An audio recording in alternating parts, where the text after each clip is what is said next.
Ah, Vortex at Carowinds, the South's pioneering stand-up coaster from 1992. A B&M masterpiece that's been lovingly preserved like that pair of jeans from high school that no longer quite fits, but you refuse to throw away.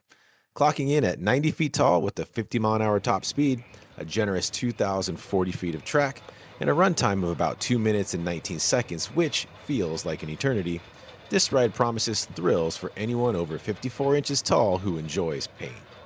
As you shuffle into the station, already second guessing yourself, the ride ops cheerfully strap you into a standing restraint system. No cozy seat here, folks. You're locked in like a human pogo stick, knees slightly bent, shoulders harnessed with your dignity checked at the gate. Before you know it, you're standing in a metal cage hurtling through the Carolina sky. It's like being volunteered for a bizarre upright yoga class designed by masochists. The climb up the 90-foot lift hill is your brief moment of false hope. A gentle trip that gives you just enough time to admire the park views and question your life choices. Then comes the curved drop, an 80-foot plunge that slingshots you to 50 miles per hour while your body screams, "Why aren't we sitting?" Your legs absorb every ounce of that gravitational betrayal, turning your lower half into a quivering mess of overworked muscles and regret. Straight into the vertical loop you go, that glorious inversion where blood rushes to your head, your harness digs lovingly into your shoulders like a masseuse with anger issues, and the stand-up design ensures your spine gets a thorough realignment whether you want it or not. Emerging from that, you whip through bank turns and a helix that feels less like graceful spiraling and more like being tumbled in a malfunctioning washing machine on the extra dirty cycle. Then, just when you think the worst is over, the corkscrew hits. A delightful little twist that rattles your brain like a snow globe in the hands of a toddler. Headbanging? Check. Jolts that make your fillings ache? Double check.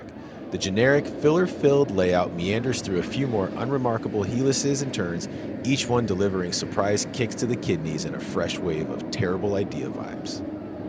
By the time the brakes finally engage and you limp back into the station on wobbly legs, your body feels like it's just survived a 2-minute bar fight with physics itself.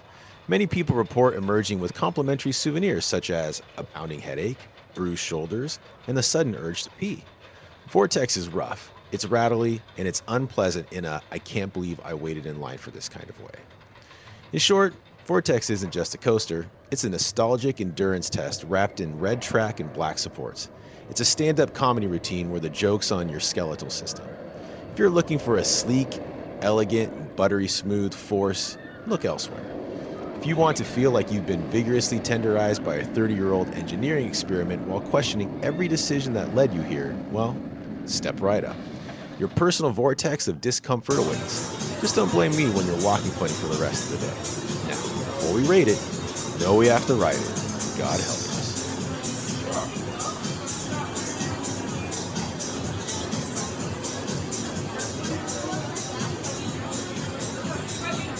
Here we go. I'm gonna be on that coaster. Oh God. Hello, sir. When you guys are ready to ride, make some noise. You guys are all clear, ready for dispatch. Oh my God. I don't want to do this. If a hunter said to me, this is not your law.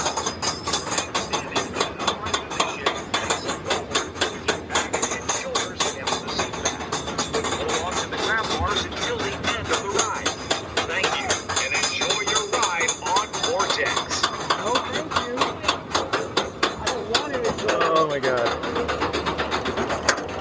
This just feels so weird. Why am I? Please help me. Oh my God!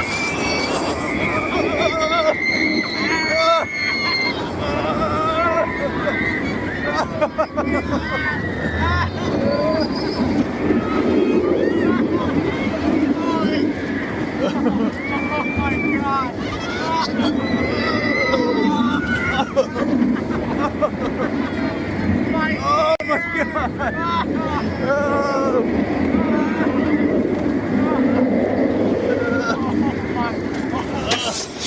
Oh my God! Oh my God! Oh my! It's like Oh. oh my.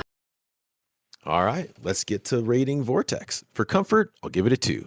Standing up is already a questionable life choice, but Vortex turns it into a full-body endurance test. The over-the-shoulder restraints love to introduce your head to their loving embrace via repeated head banging, while your groin will feel like you betrayed it. For onloading or positive G-forces, we'll give it a 7. This is where Vortex actually delivers. The bottom of the vertical loop and the pullouts pack a solid compressive punch that squishes you down into the bike seat-like perch. The curved drop feeds nicely into the loop for some respectable positive Gs without being overwhelmingly intense. Later helices and turns add more sustained lateral and positive forces that make your cheeks sag and your thighs regret everything. For airtime, it's a 1, virtually non-existent. The swooping first drop is smooth and curved like a classic B&M, so you get minimal stomach-dropping float. The rest of the layout is all about grinding through turns, helices, and inversions with your feet planted and body pressed downwards or sideways. For spinning, I'll give it a 6. The corkscrew provides a proper twisting inversion that gives a decent world tumbling around you feeling. The helices and bank turns add some rotational forces and lateral whip, and the overall layout has a few moments where the train yanks you around in ways that feel spinny. While not a spinning coaster, the combination of the corkscrew and the stand-up posture creates a unique "I'm being gently rattled in a blender" effect. Not vomit-inducing for most, but enough to make you glad the ride is only 2 minutes long. For theming, we'll give it a 2. Vortex has all the theming of an empty warehouse. Red track, black supports, a name that sounds cool on paper, and that's about it. No storyline, no immersive cue, no scenery beyond, hey, you can see other parts of Carowinds from the lift hill. It's a pure thrill machine from the early 90s with zero effort put into atmosphere. For easing, we'll give it a 3. Vortex earns a solid 3 as it's purely a one and done, with 3 points for the nostalgia and sheer novelty of standing up like you're on a metal torture rack. You'll feel beat up enough coming off of this thing that you'll need more than a few minutes to catch your breath or pick up the pieces of your body that you left out on the track. Finally, for the overall rating, I'll give it a 3. Vortex scores a 3 as a complete package in 2026. A nostalgic novelty that's fun once for the "I survived the stand-up coaster" bragging rights, but rarely worth more than one ride unless you're a completionist or the park is empty. The positive Gs in the loop are dragged down hard by the comfort issues and generic layout. If it ever gets the floorless conversion treatment like its cousins, these scores could skyrocket. Until then, approach with ibuprofen and low expectations. Ride it for the story, not the bliss. Have you guys ridden Vortex? Tell me what you think in the comments.